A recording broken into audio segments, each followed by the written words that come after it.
যখন ডিভোর্স দিছো, হ্যাঁ আমাদের সন্তানের রাইখে তুমি অন্য বেটার লোক পরকিয়া করছো, হ্যাঁ এটা কি ভালো লাগছিল? তুমি আমি যে প্রবাসে ছিলাম, আমি যখন প্রবাসে ছিলাম আমার টাকা নিয়ে তুমি অন্য ছেলেদের শপিং করে দাও, নিয়ে ঘুরতে যাও, কক্সবাজার যাও হানিমুন করতে ঘুরতে, এগুলো খবর তুমি পাইছি আমি, বুঝছো? তারপরে ছেলেদের পাল্লায় পড়ে তুমি আমার কি করলা, দিলা ডিভোর্সের পেপার, বুঝো নাই? দুটো সন্তানের আমার কাছে দিয়ে চলে গেলা ডিভোর্স দিয়া। আচ্ছা, এবার অনেকদিন পর এবার হ্যাঁ দুইটা সন্তানের বলো মুখের দিক শুনি। তাকাও তো আমার এবার নেও। শোনো একটা কথা কই, আর সবচেয়ে বড় কথা হচ্ছে বস্তি যারা ছোট লোক, যারা ছোট লোকই থাকে বস্তি বস্তি থাকে। আর কথা হচ্ছে আমি একটা কথা বলছিলাম, তো তুমি যখন আমাকে ডিভোর্স দাও আমি তোমাকে কিন্তু একটা কথা বলছিলাম যে দিন কিন্তু আমারও আসবো। হ্যাঁ এই দিন এখন আবার আসছে, বুঝছো? আমি কিন্তু দেখো, বিয়ে মিয়ে কিছুই করি নাই, আমার দুইটা সন্তানের দিকে চায় সন্তানের মুখ দেখেই থাকি আমি, বুঝছো? দেখো, আমি তো বুঝো না? তখন বুঝতে পারি নাই, ভুল হয়ে গেছে। এখন তো আমি আচ্ছা, আমার তুমি সন্তানদের ছাড়া তুমি যে থাকতেও টাইমে, পারতাছি না। হ্যাঁ হ্যাঁ, তুমি যে টাইমে ডিভোর্সটা দিলা, একটা বাচ্চার বয়স আমার 8 বছর, আর একটার বয়স হয়েছে তোমার 3 বছর। হ্যাঁ তোমার কি একটু মায়া দয়া ছিল না বাচ্চাদের প্রতি? আমি কান্না করি প্রত্যেকটা দিন যখন আমার মা বাচ্চাদের ভিডিও ভিডিও কলে দেখি, মা ছাড়া একটা দুইটা সন্তান যে মানুষ হইতেছে আমার মার কাছে, আমি আমার চোখ দিয়ে পানি আটকাতে পারি না, বুঝো নাই? ওদের হাঁকা চিৎকার দেখা, বুঝছো? তো আমারও তো এখন কষ্ট লাগে, আমি বাচ্চাদের দেখতে পারি না, কথা বলতে পারি না। হ্যাঁ ভাই কি কয় বাদ কয় দাও, আমি এক্সপ্লেন করতে পারবো না ভাই। আমার অনেক টাকা নষ্ট করছো তুমি ভাই, আমার প্রবাসে যত ইনকাম করছি দীর্ঘ 5 বছর আগে, যত 5 বছর ইনকাম করছি আমি সব তোমার পিছে ঢালছি ভাই। আমি আমার নিজের জীবনটা নতুন করে আমার প্রবাসে ভাই গড়ে তুলতেছি ভাই। আমার তুমি ডিস্টার্ব মিস্টার্ব করো না, ভাই আচ্ছা, আমার ভালো এ লাগতেছে না, বুঝছো? এইবারের মতো, লাস্টবার মতো ক্ষমা করে দাও, আর কখনো এরকম করবো না।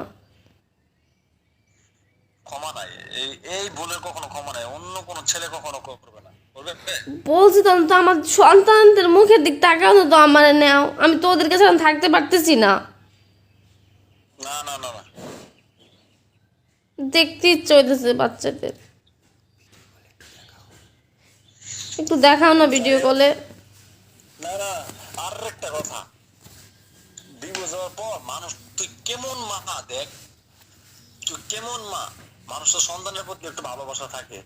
সন্তানদের প্রতি ভালোবাসা আসছে জন্য আমি বলছি আমার আবার নেও, আমি সন্তানদের সাথে থাকতে পারতেছি না, এটা বুঝতেছো না? তুই কেমন মা দেখ, ডিভোর্স দেওয়ার পর তাও আমার সন্তানদের তুই একটু খেয়াল রাখস না বা একটু খোঁজ খবর রাখস নাই। সেটা তো আমি এখন বুঝতেছি, যে জন্য আমি বলছি আমি আবার আসতে চাই, আবার ব্যাক করতে চাই। একদিন আমি বুঝি ব্যাক নাই, করতে, ভুল আমি ব্যাক করছি। তোমাকে দিতে পারবো না ভাই। এবারের মতো ক্ষমা করে দাও। আমি তাদের তো ভাই আমি তো আছি এখন প্রবাসে, এখন তুই জানোস কি জানি না, তুই ডিভোর্স দেওয়ার পর দুটো সন্তানের মার কাছে দিয়ে যদ্দূর করার কইরা আমি এসে বসি, দীর্ঘ কষ্ট নিয়েছি বাংলাদেশ থেকে, বুঝছো? আর একটা প্রবাসী হাজবেন্ড কি চায়? আমার বাচ্চাদেরকে ছাড়া আমি চলে আসছি, এতদিন মা ছাড়া ছিল, বাচ্চাগুলো মার আদর পায় নাই। এখন কি, এখন এখন আমি চাইতেছি আসতাম তো, একটু তো মার আদর পাবে না? 2 বছর তুমি, হ্যাঁ ডিভোর্স তো 2 বছর হয়েছে নিয়েছেন, 2 বছর হয়ে গেল, পরকিয়া মরকিয়া এই ছেলের সাথে এই হোটেলে এই সব খবরই আমি পাই রে ভাই, বুঝছ? এই রং তামাশা করার পর এখন কোন জায়গা পাইতেছস না, কোন ছেলে পাইতেছস না, মানে ধরা, হ্যাঁ এখন সব ছেলেরা তো খাওয়া শেষ তোর, এখন তুই লাস্টে ঘুরে ফিরে আমার কাছে যাইতে চাস। আর তুই কেমনে ভাবলি যে তোর মতো জঘন্য মহিলা আমি আবার অ্যাকসেপ্ট করবো? আমি তো এখন সব ছাইড়া দিছি, যা করছি আমার মা তো করছি। আমার কয় যে হ্যাঁ, আমার আমার মা কইতেছে বাংলাদেশে আইলে তোর বিয়ে করামু। আরে বিয়ে লাগবো না, হ্যাঁ যা কষ্ট পাইছি পাইছি, ওই দুইটা সন্তানের মুখের দিকে তাকে জীবন পার দিব, বুঝছ নাই? আচ্ছা আমি তো এখন আর তো এসব তো করি না, এসব তো সব ছাইড়ে দিছি, সব কিছু ছাইড়ে টাইড়ে দিয়ে আমি তোমার কাছে ব্যাক করতে চাইতেছি, আমার সন্তানদের সাথে থাকতে চাইতেছি।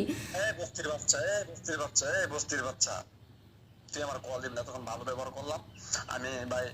আমার তোর লগে কথা বলার টাইম নাই, কারণ হচ্ছে আমি এখানে কাজ করি, কাজ করার পরে যে টাকাটা উপার্জন করি এটা আমি বাড়িতে পাঠাই, আমার দুটো সন্তানের দেখাশোনা করে, আমার মা আছে, নিজে চলি। তোর মতো তোর সাথে 10 মিনিট কথা কমু, 10 মিনিট আমি কাজ করবো, 10 মিনিট কাজ করে আমি 50,000 টাকা কামাই করবো। আর তোর লোক কথা কইলে আবার আমার নিজের নেট যাইবো, হ্যাঁ নিজের মোবাইলের চার্জ যাইবো, নিজের সময় লস হইব। ফোন রাখ, বুঝছো? ফোন দিবি না তুই আমারে। এরকম করতেছো কেন? এত করে বোঝানোর পরেও তুমি তো মাথায় বলতেছো। তোর লগে আমার কোনো কথা নাই, তুই অন্য অন্য পোলা দেখ আমার তুই আর ফোন নিয়েছে। ফোন রাখ, বেয়াদব।